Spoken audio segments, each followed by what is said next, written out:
หลายตึกกับหลายตึกนี่ก็เราอันนี้เปลี่ยนมาเมื่อกี้สดๆร้อนๆเลยพี่น้องเลย260,000เนาะ260,000เลยมาแต่ซิโน่พี่น้องเลยจะเปลี่ยนเงินลงก่อนเนาะลงต้น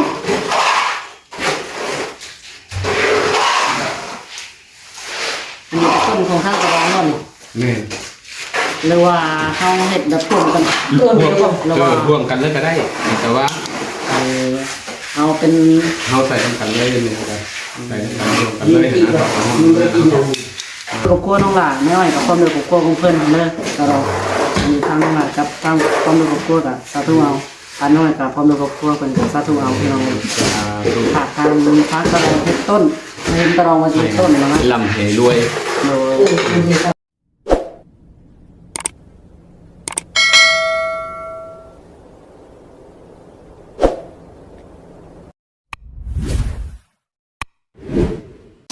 พี่น้องเนาะ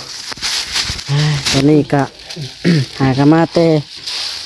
เซโนเนาะโรงงานสายเด้อมื้อนี้พี่น้องนี่10 โมงนะน้องหลาเองก็ได้เข้าไปอันซื้ออยู่ในกินแล้วก็เปลี่ยนเงินเนาะเปลี่ยนเงินว่าอันเห็นตะรองเพิ่นว่าสิเฮ็ดต้นน้องลาแล้วก็แม่อ้อยเนาะสิเฮ็ดน้ำพี่น้องเนาะน้องหลากาจะเห็นน้ำเพิ่นอยู่จากต้นหนึ่งเนาะทางไม่อ้อยกาสิเห็ดต้นหนึ่ง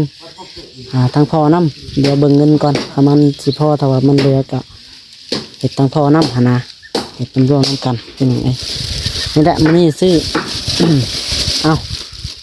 ปลานิ่นเป็นยังไงแล้วก็ผักนะมีแต่ปลานิ่นนี่แหละมันนี่สิทำงานกิน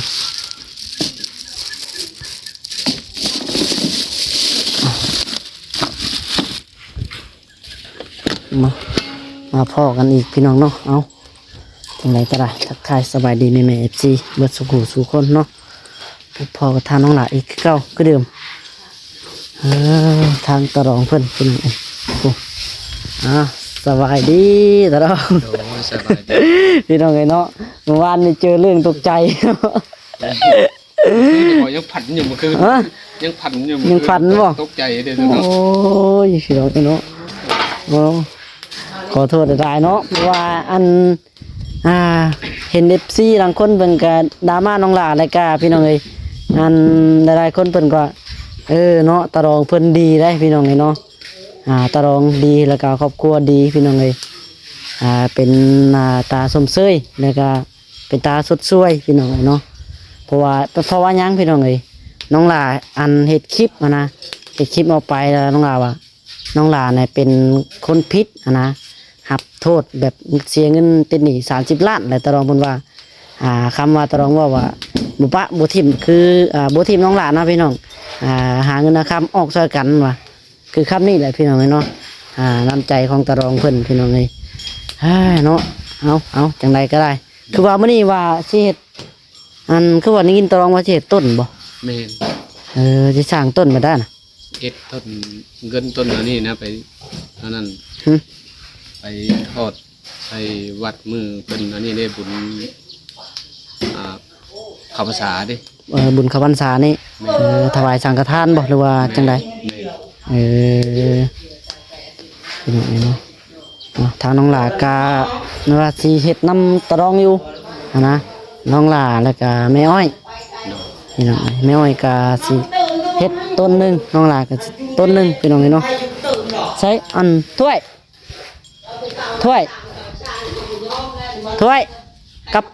กับเพิ่งเก็บออกมาได้บ่ฮะต้องสั่งเดี๋ยวไปเบิ่งนี่ก่อนถามน้องถ้วยก่อนถ้วยผมบ่ได้ยินนะกับเพิ่งเอาแหละในแกะรถกับเพิ่งในแกะรถบ่เอาไปขายมันโอ้ทางนี้กำลังสาบกำลังโบกอยู่พี่น้องเนาะตัวสบายดีนักพี่น้องเลยวัยรุ่นเนาะส่งเข้าพี่น้องดีละเนาะใช้ชุดแบบนี้ละไปเวียเห็นงานกำลังงานผสมปูนพี่น้องเลย ใส่เดียวให้น้องที่ท้องเอาเครื่องมาก่อนนั่งก่อนตะดองนายดองเพิ่นออกไปหน้าบ่มื้อนี้ เพิ่นเข้ามามื้อแรกก็หยอกกันซ้ำเนาะโอ้ยเพิ่นว่า ออกไปหน้าพี่น้องเอ้ยกับถุงยางใส่เงินพ่อบ่ซั่น พอที่ จังหวะเนาะ เคยจะพอจะรับแบบนี้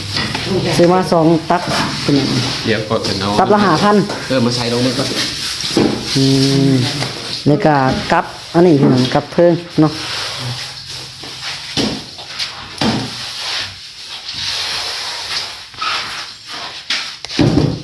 ปลาตัวสังแปะพี่น้องเนาะ เราขี้ปากกินไปอ้าว กำลังสับพี่น้องเลย ติ่งจุดละ มันลงกบตัวน้องหล่ามาโรงงานสายในเด้อมื้อนี้เนาะเอามาจอดรถปั๊บก็ถ่ายคลิปปุ๊บได้พี่น้องเลยหากันมาแต่ซิโน นี่ก็คันมีอะไรเลยชานเนาะ เฮ็ดยัง ให้เราใส่ก็ได้ ใส่ยัง ใส่เครื่องของมาพริกอย่างเงี้ยก็ได้ เออ มันก็สั่งนี้ ใช้ฟิกลงอันนั้นบ่เป็นห่อเข่าบ่ ได้อีกครับ เออ ผมใส่แล้วกันอีกเลยเนาะ นี่ที่สุด เออพี่น้องเอ้ยเจะเฮ็ดเป็นต้นใหญ่แล้วบ่ตะรอง นี่เลย เออ ท่านชายอันนี้ ใส่ไหม ชายบุรี เอาใส่ชั่วเลย เอาโทษจับกล้องให้อันนี้ มาเป็นกับมะขู่ ยังน้องแม็ก เห็นป่ะ ได้บ่ ใส่ทางนี้ได้คัด ดีได้ครูมูชัวร์ชายมันเป็นไข่ เฮ็ดเป็นต้นเดียวเลยพี่น้องเนาะรวมกันเฮ็ดเนาะ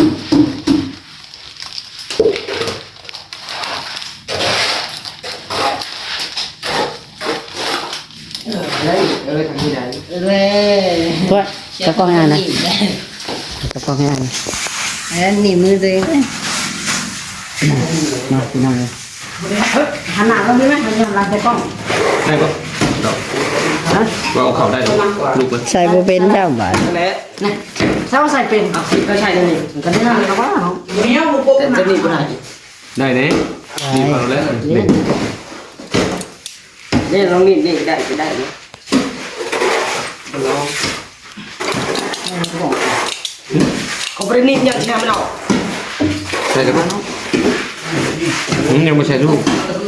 ใส่ลูก ใส่ที่ข้าง นี่ บ่ ค่ะ ไม่ใช่ลูก เพราะนั้นเราใส่ที่ถูกไหม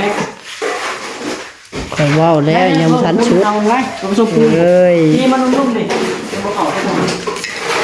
ใส่ใกล้กัน กับนี้หลายเติบกับหลายเติบนี่ก็ตะลองอันนี้เปลี่ยนมาเมื่อกี้สดๆร้อนๆเลยพี่น้องเลย260,000เนาะ260,000เลยมาแต่ซิโนพี่น้องเลยจะเปลี่ยนเงิน ลองก่อนเนาะลอง ต้น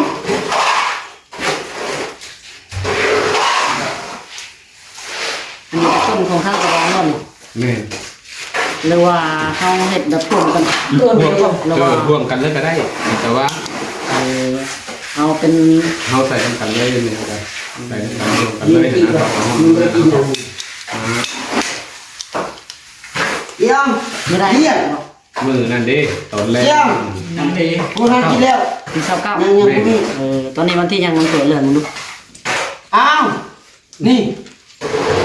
ฮะ เยี่ยม เรียกเป็นร้อยคน ยังเนาะถึงเลขวัน คนถือเลข คือเล็กแล้วบอก วันนี้วันที่26 สามหกสามเจ็ด18 19อีก3มื้อเนาะกูดิเอ้าอันนี้ทางน้องหล่าแล้วก็แม่อ้อยทางพ่อนำความมือกับครัวน้องหล่าแม่อ้อยกับความมือกับครัวของเพื่อนเด้อตลอดอันนี้ทางน้องหล่ากับทางความมือกับครัวกับสาธุเอาทางน้อยกับความมือกับครัวเป็นกับสาธุเอาพี่น้องเลยขาดทางพักก็เลยเฮ็ดต้นเห็นตะรองมาที่ต้นแล้วนะ ลำเหรวย โดย ทางครอบครัวไม่อ้อยทางครอบครัวตาดองทางครอบครัวปูขาพากันมีใจศรัทธาเฮ็ดต้นเงินไปทอดในมือวันมาฆบูชาของพระพุทธศาสนาลำเหรวยทางสี่ตัวสา โดยก็คือ โ มาเนาะ คือเราไปทำนี่ก็กว่าเลย อันนี้ก็อิงการตรงจัดการเนาะเล็กเป็นต้นสองต้นก็แล้วแต่ถ้าว่ามันเดินไป มันเหลือเนาะเขาใส่ลงไป มันเดือตัวนี้ก็เฮ็ดอีกต้นหนึง โดย รถตรงลายซื้อให้มาจากลงไปถวายหรือว่านะ โดยเพราะเขากับการเชื่อของให้เนาะเชื่อในพุทธศาสนา เฮ็ดไปเนาะ แม่ ทางผู้ใหญ่ตายายเป็นเราแก้เฮ็ดเนาะ แม่ ภาษา แม่ เราก็ต้องเชื่อเราก็ต้องได้เฮ็ดตามเพิ่น โดย ตามศาสนาของเฮาก็ว่าแม่น แม่ ถ้าคุณจะเฮ็ดเวียกบางทีก็เน็บต้นเนาะมอมให้ทางตะรองไปแล้วเนาะให้ข้าเป็นเฮ็ดเป็นจังไดถ้าว่ามันเหลือก็ใส่รถหลายต้นแห่งดี โดย มันก็ เขาหยัดแล้วเขากำลังเด็ดเลยนี่เบิดบดหนีเขาก็ต้องต้นนี้ไปบูชาต้นนี้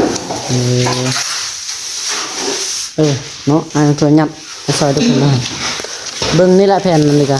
จักกี่พอบ่พอก็ตามบ้านเพิ่นมีขายอยู่ดอกพี่น้อง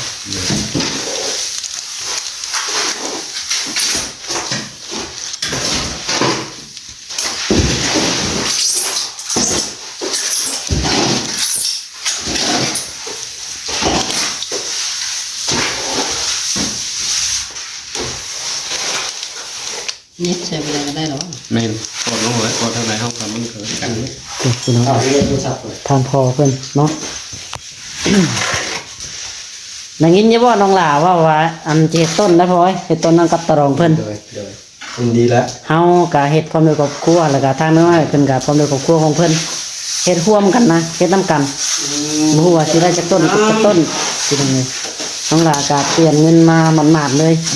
เอาเงินใบงามมาจากห้านเลยนะใบใหม่ๆเลยพี่น้องเอ้ยมันจัง เห็ดนำกันเบิดหมูทางนี่แหละเนาะ แม่นเฮ็ดนํกันเบิดทุกคนนี่แหละ เบิดทุกคน เบิดทุกคนเฮานี่แหละ พ่อ ความหมู่คณะของเฮา แม่น ทั้งน้องแม็กอาแปะเนาะเบาทรงเบิดครอบครัวเฮา3ครอบครัวเฮา แม่น 3ครอบครัว4ครอบครัว ครอบครัวหมดแล้วเนาะแม่บรรพเสริฐแน่แม่นางแน่ เบิดกันเบิดนี่แหละพระกุศลก็ได้นำกันเบิดทุกคนหั่นนะ ให้ทางตะรองเพิ่นเฮ็ดเคลียร์พี่น้องเนาะกำลังเน็บต้นเพิ่นต้นหยังต้นนี้ ต้นเงิน ต้นเงินบ่ต้นเงินต้นทองเนาะพี่น้อง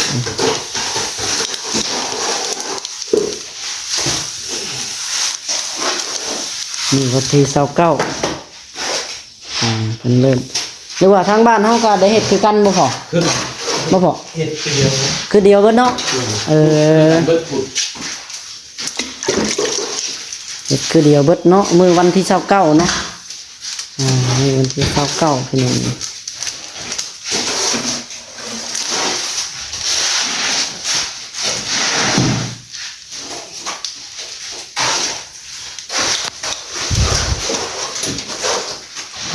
บางทีก็กำลังสาดอยู่พี่น้องเลยใครอยู่ดอกพามันบริสูงบันไดน้อยสักแปะพอดีขึ้นพี่น้อง ไปดี เอาไว้เอาตัวเลือกผ่าน ไหน ฮะ ถุยท้อง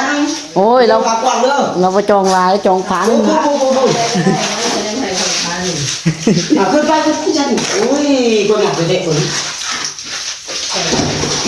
เอาไล่คนหน้าสวย หักเห็นกองซ้ายแล้วพี่น้องเลย แล้วช้องเลย แต่ว่าหน้าชิ้นมืดชิ้นมือ ตารองเป็น ผ่านนี่บ่ค่อย ห่อนเตรียมไว้เลยนี่เนาะเป็นห่อนแต่เมื่อคืนนี่จักตารอง กันแล้วกันมือรถ อ๋อต้องเอาแต่กลางคืนพุ่นบ่ โดย อ๋อกองชายชมพูนเนาะไม่ต้องห่วงสั่งแปะเจ้าผสมอย่างเดียว สิแล้เห็ดข้าวดีนะ นี่แหละเอาแม่เงินนะเขาฉลองมันรถ รอจ้ะ เอาชื่อเรียบร้อย เอาไว้รถตัวเจ้า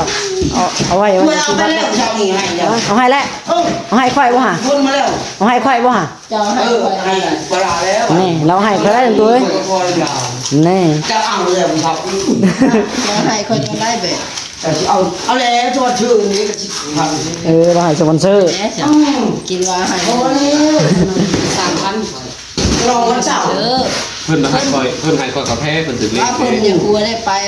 มันหลุดเบิดวันหลุดตายไปแต่ โยมก็ตื่นคืนนี้ได้ตัวเอ้ย ใจกลัวเลย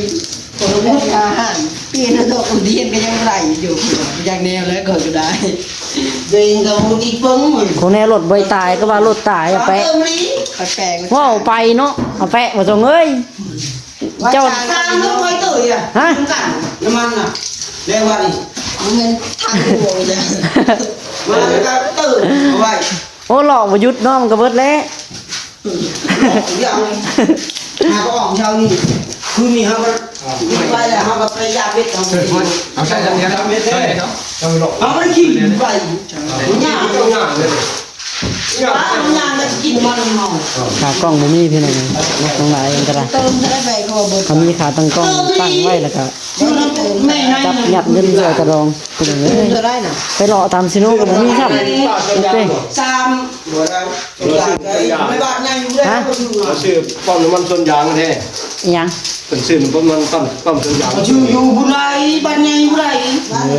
อ จะบ้านให้เดียว นี่จะชื่ออะไร40 47ได้47เลยเอาให้ไปเซ่บอล โอ้ยเนาะแก้วยกโป้คะแนนเต็ม รถทัวร์มันขึ้นใหญ่เลยจ้ะ นี่เขาขี่มาแต่เที่ยงหอดขี่รถตัวโอ้ก็วิวมันนี่ซ้ำมันใส่ลม เออแม่นทางน้ำมันหัวยัก โอ้ ไป เขาซ้ำใส่ได้อยู่เพ่ตัววันนั้นนะก็จะชื่อผู้ใหญ่ติดหลังมัน ชาลถคอยขี่ก็คือบ่ปานนั้นนะ เขาก็ยอมรับโย่ คอยขี่ตอนนั้นยังว่ายังบ่ปานนี่ เดี๋ยวท่านนี่ลงจับ เอาพี่น้องเนาะ ใส่คนละอย่าง ทางงานก็กำลังบุกเบิกอยู่พี่น้องเลยมาลุกกลัวๆอยู่พุ่นเนาะกำลังสาบกำลังเคลียร์อยู่ทางน้องหลาเองก็ได้หา ไอ้ เข้า แม่ มา เกี่ย แต่ วได้ เซโน โอ้คอยบ่ย่านนี่ว่ะคอยว่า ตอนนี้ก็เป็นเวลาเนาะ11 โมง ตอนมา แล้วเนาะ คอยดูคมไว้น่ะ ตอนต่อแล้ว 11 โมงแล้วพี่น้องเนาะ เจ้าชมเลยเจ้าเอาขึ้น เดี๋ยวเจ้าฮอดเวลาเฮ็ดกินแล้วเจ้า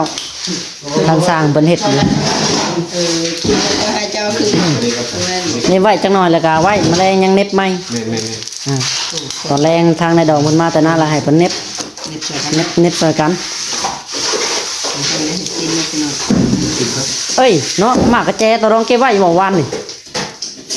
คือสิเก็บไว้อยู่คนไหนเมียนมันคนไหนคนนั้น ยังไม่ ทัน ได้ อยู่ ถ่าย อยู่ เลย มัน มาป้าวันนี้ เฮาลืม เห็น ว่า เห็นหนักแจทางต้องไม่ต้องการญี่ปุ่นแหละ ทางงานบ่วงอันนั้นเด้โยตือที่ว่าบ่พอน่ะกับละกอกละกอนละกอนนั้นหนึงกับบ่วง ผู้สร้างเนาะ บ่แม่นมันเป็นบ่วงน้อยๆหนึงดอกน้อยๆแบบเดียวกับน็อตนี่แหละ ค่ น็อต น่าจะเป็น มันเป็นน็อตบ่วง น่าจะเป็นอยู่นำกันได้ทงหมดแล้วของ ำเขาป้าวันนี้ ใช้เอามาเบิ่งดูห่ะแม่นมันเสียบ่ แต่ว่าถ้าท่านว่าเป็นเรื่องของเรื่องคนเมียนจะได้ทงไม่น้องไม่ได้เก็บตัวอย่างเลยอย่างไหม ไม่เท่านี้เนาะ เซฟ ของตัวนี้อ่ะดิของเอานั้นหกดีนะอันนี้ดิแม่บอกอันนี้บอก บ่แม่นเด้อซะถ้วยจะเอาไว้ใส่วันนี่ เพราะว่าป้านี่ ฮะ ตัวเป็นไร มันเป็นหมากกระแจเด้อตะรองเจ้าเก็บเขานี่เบิดบ่ แต่ตรงอยู่ในนี้มัน คันเห็นหมากกระแจอยู่นี่แสดงว่าอยู่นี่หมากกระแจเอาซื้อหน่วยบักใหญ่มันสั่งกระปั้นหมากกระแจฮะมาถวยลืมนะวันเฮาก็ยังลืม อื่นทำมาป้าเลย มาถวยละป้าในเตียงนี่แล้วเหรอวะถามน้องอยู่แต่ว่านนี่สิ เริ่มมันพอคิดเลยสิ เห็นบ่ มีถุงหนึ่งแล้วถุง แม่นบ่ตัวนี้แม่นบ่ฮะมาเบิ่งดูฮะแม่นบ่คิดว่าสิเสียใช่ดอก ดีนะเปลี่ยนเมื่อจะไม่ทัน กับไรเละเด้ ผมท่านนี้เขาไปเขาห้องเมื่อไรบุเสียนะ กับไรก่อนนั้นนึงกับบ่วงน้อยๆนี่ย่ามันเสีย เออ บ่วงน็อต บ่ผมคอยเมียนแล้วผมจะคอยจะได้ขึ้นเทิง ป้าไว้ เอาซะเอาไว้มื้อนี้ ถ่ายคลิป ป้าเจ้าไปหากินรถเดี๋ยวให้มันถ้วยเก็บไว้ก็ได้ ไปคลิปบัญชี บ่บ่เสียผมคอยเพื่อคอยขึ้นเทิงเรื่องคอยเมียนอยู่ล่าง เน็บตัวนี้ก่อนได้แม็ก คอยจะได้ขึ้นเทิง เพราะเขาชวนกัน บ่ ใส่ใบพัน เออ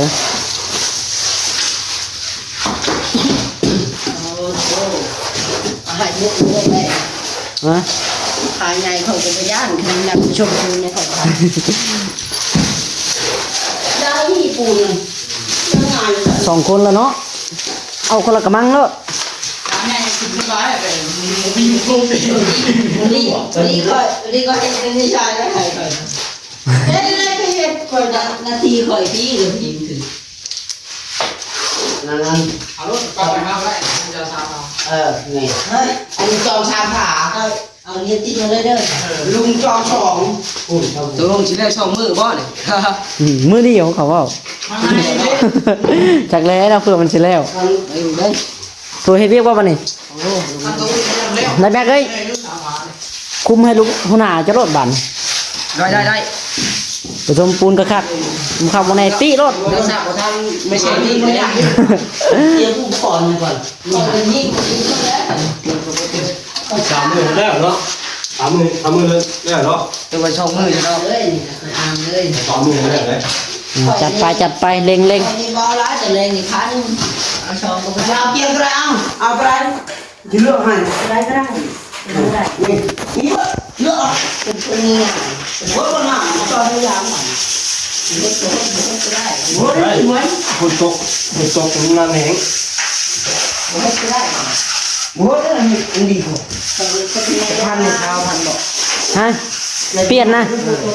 ว้าวแลสาว140,000 เซนซี่ก่อน 140อันนี้นะอันนี้260,000ตัวนี้ได้ 2,000นี่เปลี่ยนใบไม้นั่นเพิ่นเด้มันแพงไง บอกว่าหรอเพิ่งหรอ เอาเฮ็ดบุญเอาลงไปเฮ็ดบุญได้พี่น้องทำบุญทำทานต้องใบไม้ๆงาม กล้า ๆนี่ก็สาธุเอาพี่น้องเนาะทางน้องลาก็ได้ จะเอาชอพานนี่หรอ เฮ็ดพี่น้องเอ้ย ชอพานมา ต่อ ข่อยน่ะพาเดียวนี่ได้คนน่ะ ฮะ ข่อยพาเดียวแล้วไม่ได้ว่าคนไม่ไหวได้เฉลิม เนาะ มันสิมืดไปในรถแล้วยุดจะมืดมันนั่นถึงเด้ไปได้มืดได้พาเดียวนี่ก็ทำ4 โมงแล้ว อ่านเลยกำหนด4 โมงไปแล้วค่ะว่าถึงไร4 6 โมง เพื่อไว้ได้ใช่ทางเถอะเนาะเพราะว่าเขาสิว่าไว้พูดได้มันบ่แล้วว่าเขาสิตีเนาะ ได้แล้วไปกินก่อนแล้วกินแล้วแล้วค่อยดูก่อน แม็กเอ้ยตักปูนให้ลูกพี่ก็เด้อ เราซ้ำให้ไอ้สวยเพราะว่าเราเป็นยังโมเก่งเด้โมเก่งพอดี พอถูกเรื่องยกน้ำก่อนเราถูกโอ้ยเนาะ แม่น่ะไปเจ้าถือเลขแล้วเจ้าซื้อ ว้าวเด็กยังอยู่กันเจ้า จังหวะเนาะเจ้าถือเลข เด็กกันเจ้าว้าวมีเวลาที่จะหาว่าเขาดี นี่นะยังถึงคนใดจะกินงานที่ยายเขาเป็นติ้ง เนาะพี่น้องเนาะโอเคสำหรับที่นี่ก็ขอตัวตะกอนพี่น้องไปในตาอย่าลืมให้เบิดสุขสุขคนนะพี่น้องสำหรับที่นี่ก็เนาะขอเป็นกำลังใจคืองานคือเก่าเนาะจังใดก็โอเคเด้อพี่น้องสำหรับที่นี่ฝากกดไลค์กดแชร์กดติดตามเนาะเพื่อเป็นกำลังใจน้องหล่ะถ่ายคลิปต่อไปพี่น้องเนาะสำหรับที่นี่ขอกล่าวคำลาพี่น้องเนาะโดยพี่น้องโดยสบายดีบ๊ายบายเนาะ